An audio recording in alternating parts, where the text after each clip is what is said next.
Okay, explain ko uli itong ating calculator para sa presyuhan ng bigas gamit ang mini rice mill machine. So, ginawa nating accurate ito, no? Para hindi kayo malilito o malulugi, no? Pagka nagnegosyo kayo ng bigas sa gamit ang mini rice mill machine. So, inilagay natin sa 66% ang recovery rate ng palay para maging bigas, no? 66%. Kasi naglalaro yan sa 65 hanggang 67%. So, ginawa natin sa gitna, no? Ito ay 66 yan. Okay, so yan, 66% ang recovery rate, no? Ngayon, papansinin nyo yung mga blue color na yan, no? Yan, pansinin nyo yung mga blue color na yan. Okay, natin itong blue. Yan. So, dito sa nakalagay dito, ang bigas na 1 kilo, okay?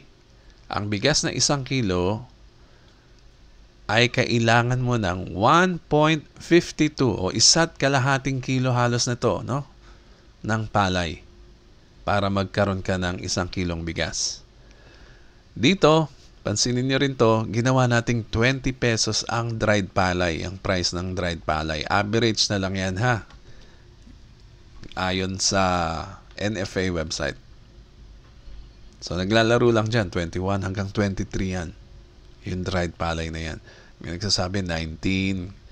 Pero ilagay na natin sa 20. Okay, dito naman, yung kuryente dito, no, sa probinsya medyo mataas, kaya ginawa nating 15.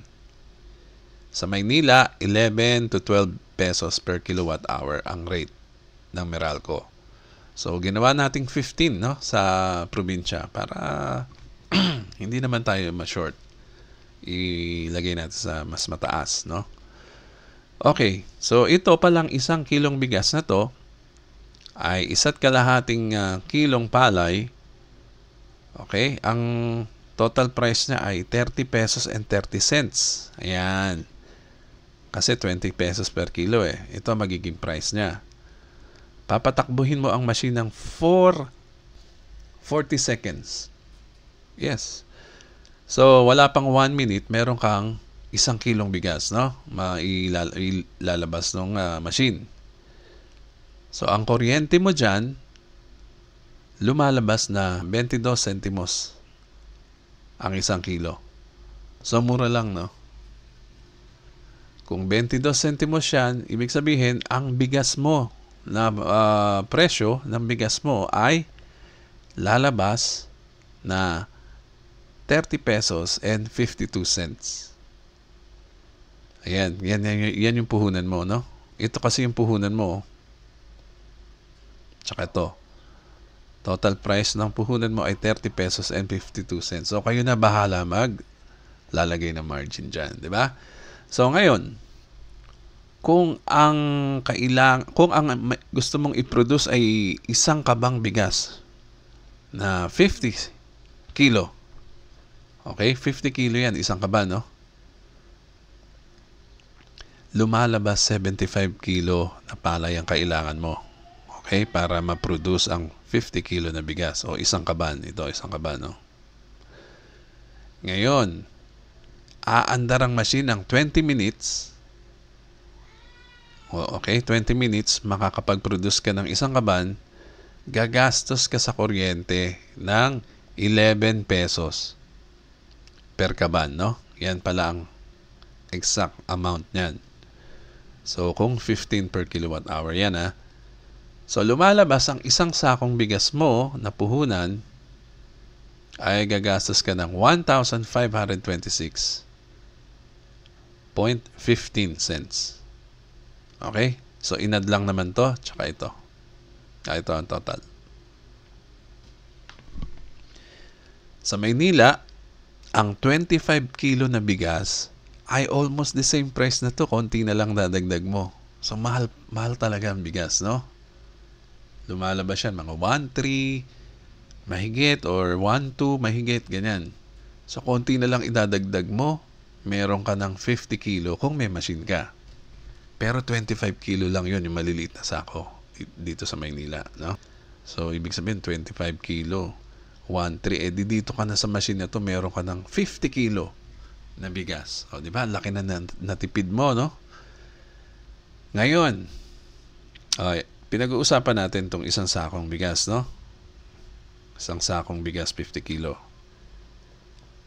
So, sinasabi natin, ang average nagagawa ng machine is 150 kilo per hour. No? Ito yung at least, no? 150 kilo. Pero lumalagpas yan dyan. Nilalagay lang natin sa 150 per hour. Ayan, 3 kaban. 1 oras yan tatakbo, no? 150 kilo. Ayan, no? Accurate na accurate yan, no? 1 oras yan tatakbo. 60 minutes. So, ibig sabihin pala, sa 1 oras na pinapatakbo mo ang machine, ay gagastos ka ng 33 pesos sa kuryente. Okay? So, 227 na kaban na palay, kilo na palay, ay 150 kilo na bigas. So, lumalabas lang na 4,578 ang 3 kaban. Okay? So, malinaw naman, no? And then, yung iba nakakagawa, sabi ng iba, sir, nakakagawa ako ng 20 kaban bigas sa 1 araw.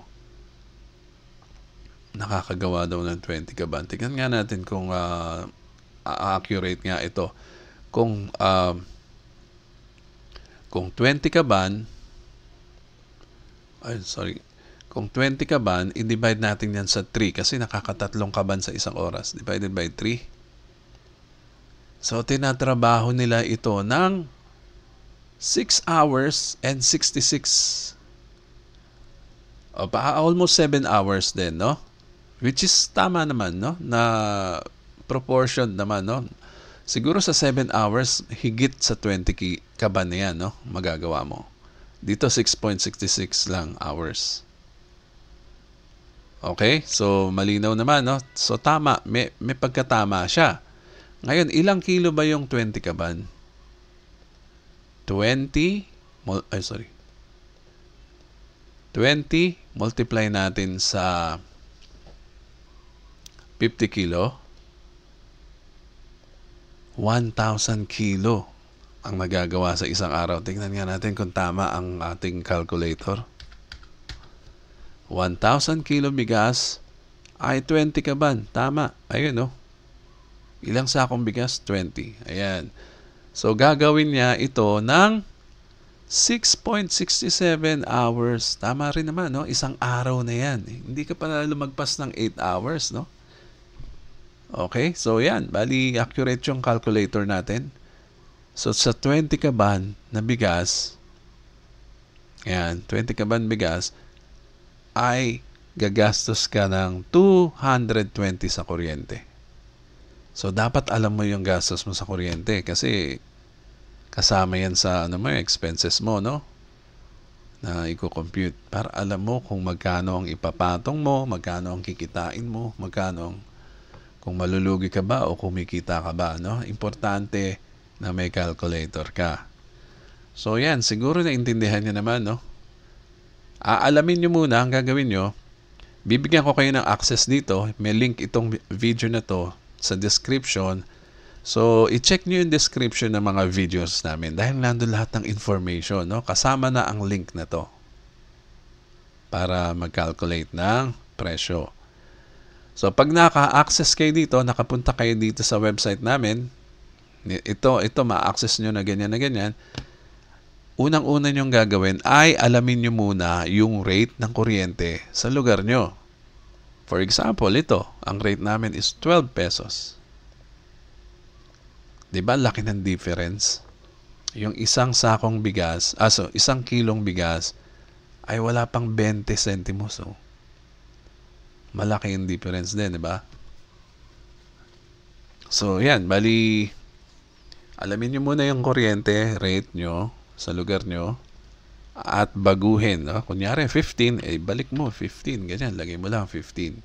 And then, mag-start ka na magkwenta, no? Kunwari may nagpagiling sa'yo, 10 kilo lang ang inabot. 10 kilo, okay. Ito ang presyo.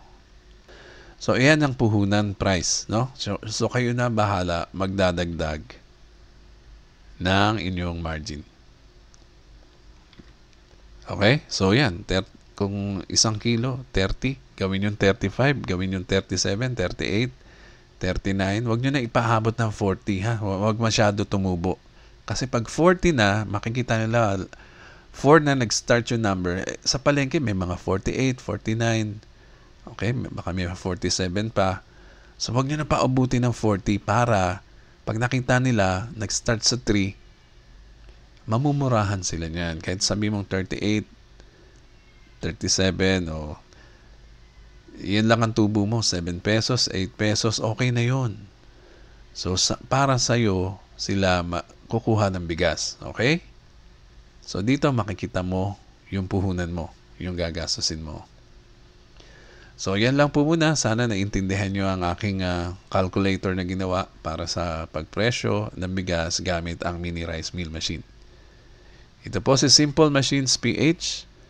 Hanapin nyo lang po sa Facebook ang Simple Machines PH at makipag-chat sa amin kung gusto nyo umorder ng machine. Okay? Maraming salamat po.